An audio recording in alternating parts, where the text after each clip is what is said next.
চলো তোমাদের আজকে শেয়ার করব আমাদের নতুন বাড়ি যেদিন গৃহপ্রবেশ হয়েছিল সেই দিনটা। যদিও আমি ভীষণ ব্যস্ত ছিলাম, একদমই সময় পাইনি, কারণ মোটামুটি 1-1.5 মাস আগে থেকে আমাদের রাতের ঘুম উড়ে গেছিল, সমস্ত নিয়ে ভীষণই ব্যস্ত ছিলাম।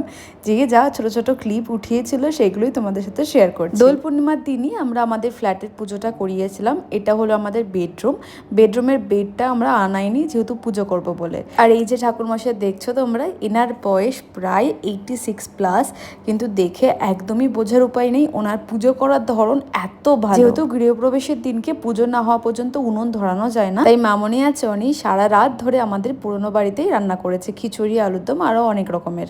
তো সেই দিনকেই আমরা ফ্ল্যাটের কিছু লোকজন, আমাদের কিছু চেনাশোনা বন্ধু বান্ধব সবাইকে ডেকেছিলাম, আর খুব সুন্দর করে পুজোটা হয়েছে। যেটুকু আমার ফোনের গ্যালারিতে ছিল ছোট ছোট ক্লিপ আমি তোমাদের সাথে শেয়ার করলাম। যদি তোমাদের ভালো লাগে প্লিজ একটু সাবস্ক্রাইব করে দিও, লাইক করে দিও, আর এরকমই মিনি ব্লগ দেখতে চাই